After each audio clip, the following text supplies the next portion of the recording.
They said she drowned him for the land. They said she smiled when they dragged the river. They said a woman who don't weep ain't got no soul left to save. The water ran cold that autumn morning, and Maria Caldwell stood knee-deep in the Snake-Eye River, with her skirts heavy as iron. The sun hadn't cleared the ridge, and cottonwoods hung their yellow leaves like torn flags overhead. Her hands were blue at the knuckles, searching the silt beneath the surface, and the child in her belly pressed against her ribs like a fist. She'd been there since before dawn, alone, because no one in Prospect Bend would come near her now. 3 weeks since they found Samuel face down in the shallows downstream, his boot caught in tree roots, his mouth full of river mud. 3 weeks since the whispers started. How convenient, they said. Him dying just when the spring had come, in good on their 40 acres, just when the cattle fetch had gone high. 3 weeks since Reverend Coltrane stood on the chapel steps and called her a Jezebel in a cotton dress. But Maria hadn't sold the land, hadn't run. She'd gone to the river instead, every morning, searching. Her fingers brushed something smooth, lodged between 2 stones. She pulled it free. A band of tarnished silver, thin as a whisper, with an inscription worn nearly gone. To Samuel, from his mother, 1867. The wedding ring he never took off. The one that should have been on his finger when they pulled him from the water. It wasn't. Maria closed her fist around it, the metal cold against her palm. If the ring was here, 2 miles upstream from where they found Samuel's body, then he hadn't drowned where they said. He'd gone in farther up, or been put in. She looked toward the ridge, where sun bled gold over pines. Smoke rose from town, a mile west. The church spire stood white as bone. They'd already judged her, scratched her name from the congregation ledger, told her she wasn't welcome at the mercantile, the mill, Sunday supper. The only reason they hadn't run her out was Sheriff Good said there wasn't proof enough to hang her, and hanging a pregnant woman, even a wicked one, didn't sit right with the county judge. Maria tucked the ring into her apron pocket and waded to shore, boots squelching in clay. By the time she reached the road, her teeth were chattering. The Caldwell place sat at the end of a long dirt track, a cabin of rough-hewn pine with a barn that leaned like a drunk. Everything looked the same, except Samuel wasn't there, and Maria was alone, and the baby kicked like it knew. She saw the horse before she saw the man, a tall roan gelding tied to the post, and sitting on her porch step was a stranger in a faded cavalry coat, hat in his hands. He stood when he saw her, lean and weathered, maybe 40, with a face like driftwood left too long in sun. His gun sat low on his hip. "Mrs. Caldwell," he said quietly. "I don't know you," Maria said, hand drifting to the ring in her pocket. "Name's Josiah Trent. I rode with your husband during the war." He turned his hat slowly. "I heard what happened. You're late. They buried him 2 weeks ago. I wasn't invited." He glanced toward the road. "I want to know if you killed him." "Get off my land." "Samuel wrote me 3 months ago. Said men in town wanted his water rights. Said if anything happened, I should come." Maria's pulse stuttered. "He never told me." "He wouldn't have." She looked at him long, the wind whipping her skirts. The ring felt heavy. "They think I killed him for the land." "Did you?" "No." Josiah nodded once. "Then we got work to do." The town didn't need proof. They had something better, a story that made sense to fearful men with land to protect. and wives to keep obedient. Josiah didn't ask permission. He unsaddled his horse, led it to the barn, and filled the trough from the well. Mariah watched from the porch, the ring still tight in her fist, trying to decide if she should trust him or shoot him. "You got coffee?" he called from the barn door. "No." "Chicory?" "Maybe." He walked toward her, spurs clinking soft in the dirt. Up close she could see the gray threading his temples, the deep lines around his mouth. He'd seen hard years. They showed in every step. Inside, the cabin was cold. The stove had gone out overnight, and Mariah's hands shook as she tried to strike the flint. Josiah took it from her gently, got the kindling lit, and set water to boil without a word. He moved like a man used to taking care of things quietly. "Show me the ring," he said. She pulled it from her pocket and placed it on the table between them. It sat there catching firelight, small and damning. Josiah picked it up, turned it in his fingers, read the inscription. This was his mother's. He showed it to me once, said he'd die before he took it off. He looked at Mariah. "Where'd you find it?" 2 miles upstream, wedged in the stones where the current runs fast by Widow's Bend." "That's not where they found him." "No." Josiah set the ring down carefully. "Someone moved the body, made it look like he drowned fishing near the house." He leaned back, jaw working. "Who wanted your land?" "Horace Blackwell owns the mill. He's been buying up water rights for 2 years. Offered Samuel $300 last spring. Samuel said no." She wrapped her arms around her belly. "Blackwell's got the sheriff in his pocket. Got the reverend too, probably. Half the town owes him money." "And when Samuel died, Blackwell figured a widow alone couldn't hold the land. He figured I'd sell cheap or run." Mariah's voice went hard. "He figured wrong." The water boiled. Josiah made something that barely passed for coffee and pushed a cup toward her. It smelled like burned roots and tasted worse, but it was warm. "They did something to you," he said quietly, "besides the whispers." Mariah didn't answer right away. She pulled down the collar of her dress, just enough to show the mark. A brand, crude and deliberate, burned into the skin above her collarbone. The letter M for murderous, done with a hot iron while 4 men held her down in the church basement after Samuel's funeral. Reverend Coltrane had prayed while they did it, asked God to mark Cain so all would know her sin. She'd screamed. No one came. Josiah's face went stone still. His hand curled into a fist on the table. "Who?" "Blackwell's men. The Reverend blessed it." She pulled her collar back up. Said it was righteous judgment. For a long moment, Josiah said nothing. Then he stood, walked to the window, looked out at the empty road. "They'll come for you again. Soon as they figure you're not leaving." "I know. You can't fight them alone." "I know that too." Mariah's voice cracked just slightly.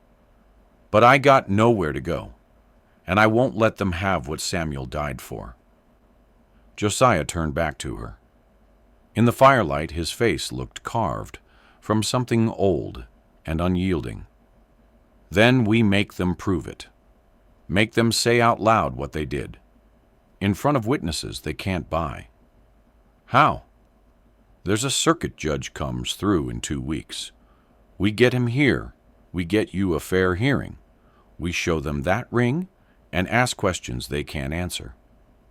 He picked up the silver band. "This is proof Samuel didn't die where they said. That's reasonable doubt. That's enough to break their story.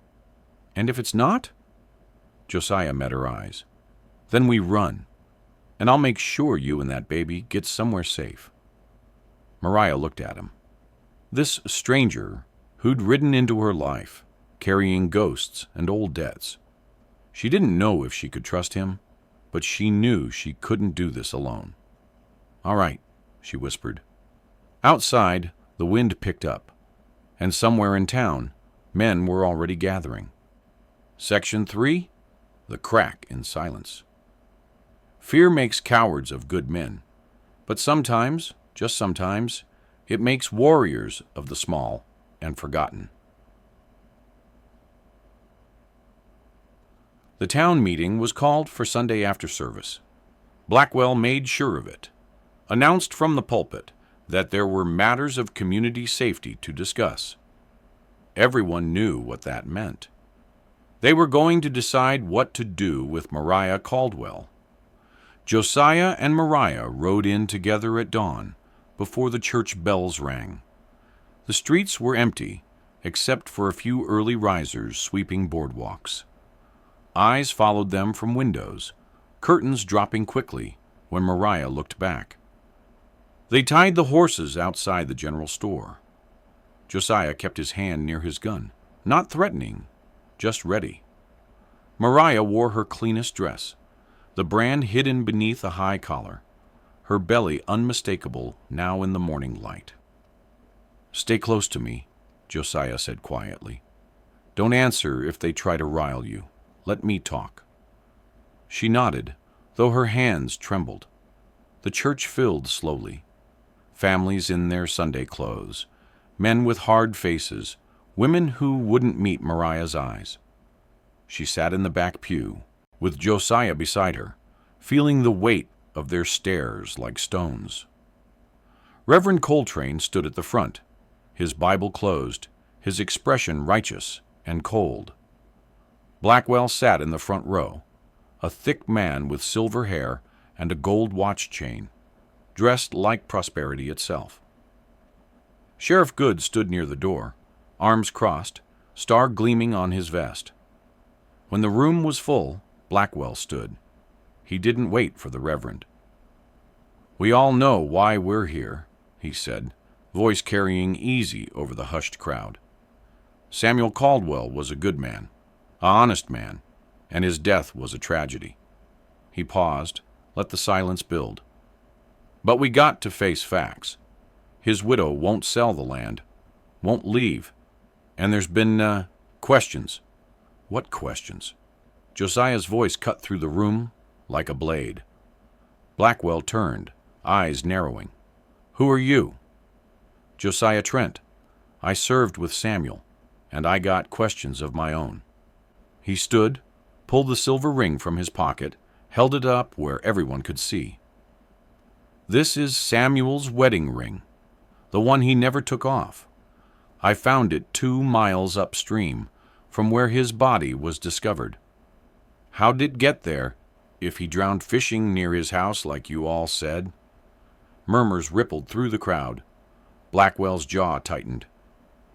"Could have washed downstream," Sheriff Good said lazily. "Upstream," Josiah corrected, "against the current, in fast water."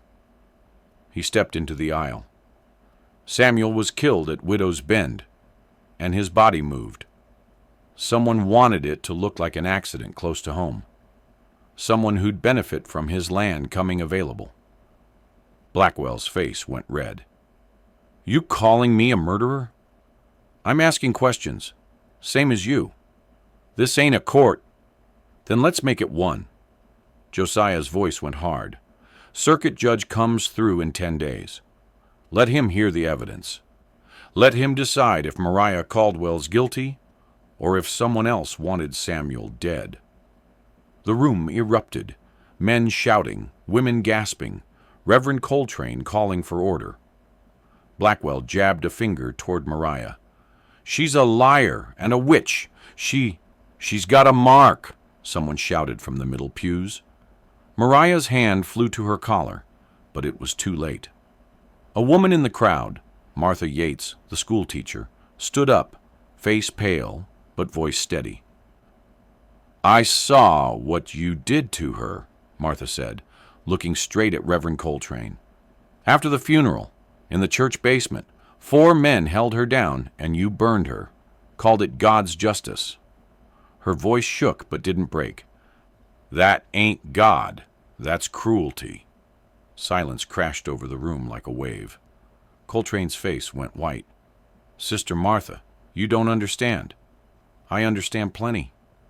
Martha's hands were fists at her sides. "My husband died last year. Fell off a roof. Nobody branded me.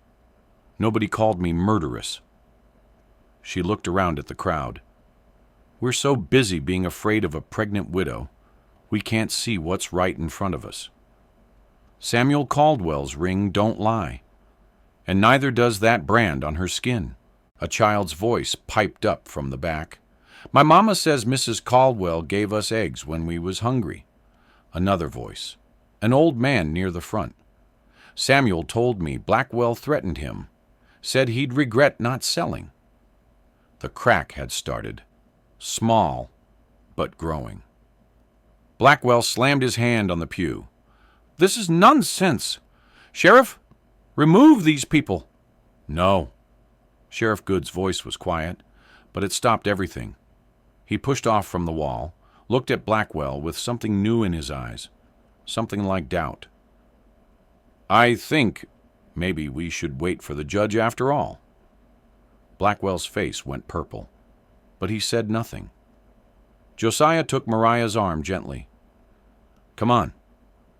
They walked out together through the silent crowd, and for the first time in 3 weeks, no one tried to stop them. Section 4. The Fire and the Reckoning. Justice don't come clean in places where power's taken root.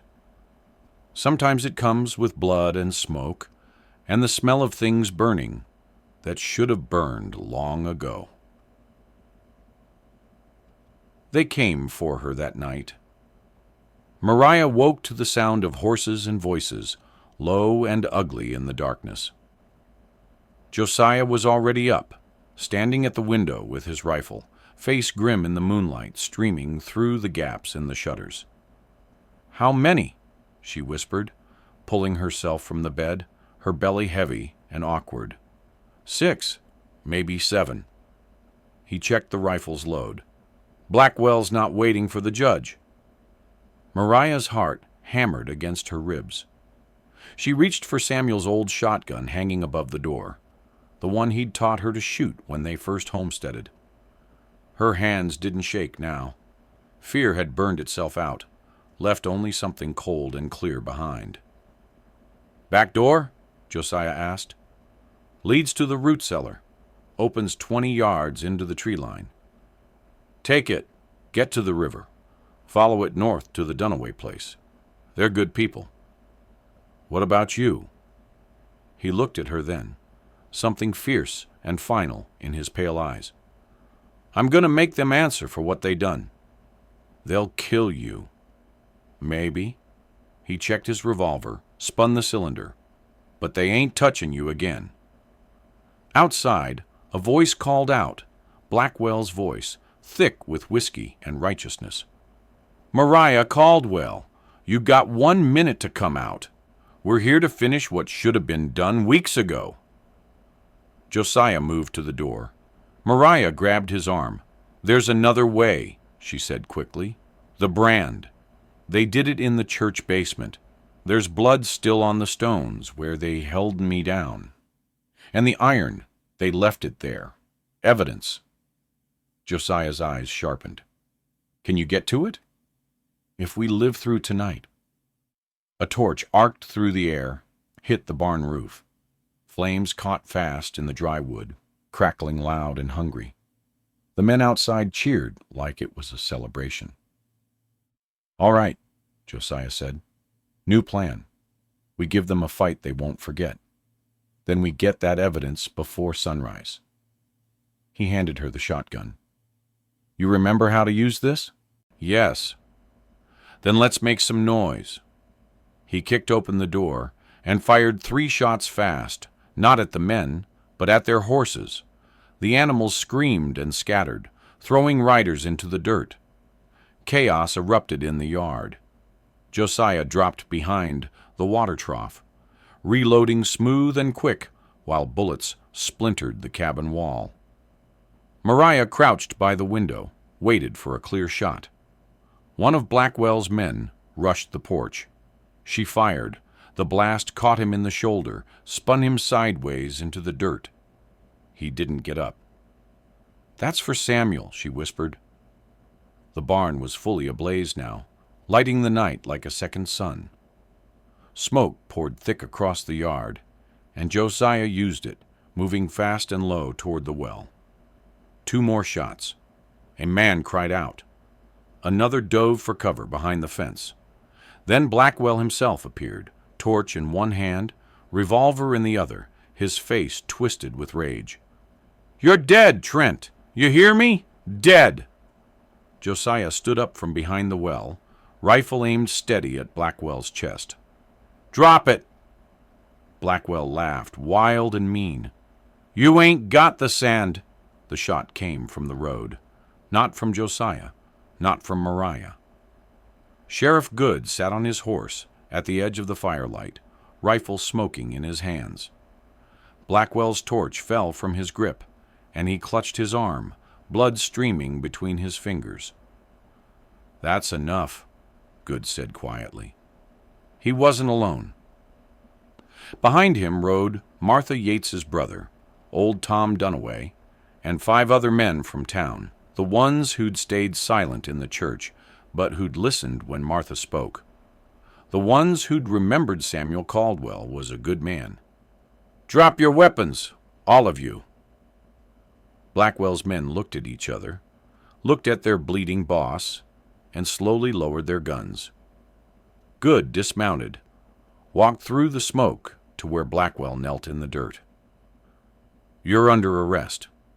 For conspiracy to murder, for assault, for attempted arson." He looked at the burning barn, then at Maria standing in the cabin doorway with the shotgun. "And for whatever else the judge wants to add when he gets here." Blackwell spat blood. "You'll regret this." "Maybe," Good said, "but I already regretted the other thing." As dawn broke gray and cold over the valley, Maria and Josiah rode into Prospect Bend with Sheriff Good and the others. They went straight to the church, down into the basement where the air still smelled like fear and burning flesh. The branding iron lay in the corner, exactly where they'd left it. The letter M still crusted with Maria's blood, and on the stones dark stains that told the story better than any words. Martha Yates came down the stairs behind them, carrying a lamp. She looked at the iron, looked at Maria, and her face went hard as flint. "Let's burn it," she said. "All of it. The iron, the stones, every piece of their righteous judgment." They built a fire in the churchyard as the sun rose, fed it with the branded stones, the iron, the wooden beam they'd tied Maria to. Reverend Coltrane watched from his window, but didn't come out. The flames climbed high, and the whole town came to see. Section 5. The Garden of Stones. Survival ain't the same as victory. But sometimes it's enough.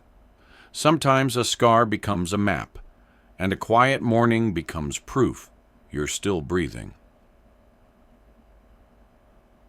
The circuit judge came on a Tuesday, 2 weeks later than expected. By then the story had already spread. How Maria Caldwell had been branded and accused. How Josiah Trent had stood beside her. How the town had cracked open like a rotten egg to show what festered inside. The trial lasted 3 days. They held it in the church because it was the only building big enough, though Reverend Coltrane had quietly left town the week before. Blackwell sat in chains, his arm bandaged, his face no longer red with rage, but gray with the knowledge of what was coming. The ring was entered as evidence. Samuel's letter to Josiah, warning of threats. Martha Yates testified about the branding. Sheriff Good admitted he'd looked the other way when he shouldn't have. one of Blackwell's own men, facing his own charges, confessed they'd caught Samuel at Widow's Bend, beat him unconscious, and held him under the water until he stopped struggling. Then they'd moved the body downstream to make it look accidental. It was for the water rights, always had been. The judge, a hard-faced man from Denver with silver spectacles and no patience for frontier justice, sentenced Blackwell to hang. 2 of his men got 20 years in territorial prison. The others were run out of the county. Mariah sat through all of it, with Josiah beside her, her hand resting on her belly, where the baby kicked steady and strong. She didn't cry when they read the verdict, didn't smile, just nodded once, slow and certain, like she was marking the moment in her bones. After she walked out into the autumn sun and breathed air that tasted different. Cleaner, maybe, or just emptier now that the weight of accusation had lifted. "What will you do now?" Martha Yates asked her on the church steps. The schoolteacher's face was softer than it had been, but lined now with the cost of standing up. "Go home," Mariah said simply. "Raise my child. Work the land Samuel died for." "You'll need help." "I know." Martha squeezed her hand. "You'll have it." That winter was hard. The barn had burned to nothing, and they had to rebuild before the snows came. Josiah stayed. He never said for how long, but his saddlebags remained unpacked in the corner of the cabin. And every morning he was up before dawn, mending fence or chopping wood or fixing the things Samuel had left undone. He didn't talk much. Neither did Mariah. But there was a language in the work, in the way he set coffee to boil before she woke, in the way she mended his torn coat without being asked. A quiet understanding between 2 people who'd walked through fire and found themselves still standing on the other's side. The baby came in February, during a blizzard that buried the valley in white. Martha and 2 other women from town came to help, and Josiah waited outside in the cold, pacing like a caged wolf, until he heard the cry. A girl, dark-haired like Samuel, with Mariah's fierce eyes. They named her Clara, after Josiah's sister, who died young. When spring came, Mariah did something no one expected. She gathered stones from the river, smooth ones, river-worn and patient, and built a low wall around Samuel's grave, on the hill overlooking the cabin. Then she planted wild flowers inside the wall, columbine and lupine and Indian paintbrush, things that would come back every year without needing tending. On the largest stone, she carved 2 words with a chisel and mallet, her hands steady. He stayed. It wasn't poetry, wasn't fancy, but it was true. Josiah found her there one evening as the sun set gold over the mountains. Clara was strapped to Mariah's chest in a sling, sleeping against her heartbeat. The brand on Mariah's collarbone had healed into a scar, visible when the wind pulled at her collar. She didn't hide it anymore. "You did good," Josiah said quietly, looking at the garden of stones. "So did you." He was quiet a long moment. Then, "I'm thinking of staying, if you'll have me. Not as, anything but help. And maybe family, if that sits right." Mariah looked at him. This broken soldier who'd ridden in carrying ghosts and stayed to help her fight her own. There was no romance in it. No sweeping declarations, just the simple truth of 2 people who'd survived and decided survival was better together. "That sits right," she said. They walked back to the cabin as the stars came out, Clara between them, the land spreading quiet and vast all around. The water ran clear in the spring Samuel had died protecting. The cattle grazed fat in the pasture, and smoke rose steady from the chimney Josiah had fixed. It wasn't triumph, wasn't happily ever after, but it was life, earned and hard-won, and real, and sometimes in the territories where justice came slow and mercy came slower. That was miracle enough. Years later, travelers passing through Prospect Bend would see the Caldwell place from the road. The neat cabin, the strong fences, the garden of stones on the hill. They'd hear the story of the widow who was branded and accused, who found her husband's ring in the river and proved the town wrong. Some said she was a saint. Others said she was just stubborn. But those who knew her best, Martha and Sheriff Good, and the few others who'd found their courage that Sunday morning in the church, they said something different. They said Maria Caldwell was a woman who refused to disappear, who turned her scar into a declaration, who planted flowers in stone and raised a daughter in a place that tried to destroy her. And maybe that's the real question, stranger, as you sit by this fire tonight. When the world burns your name into your skin, do you run from the mark, or do you make it mean something new?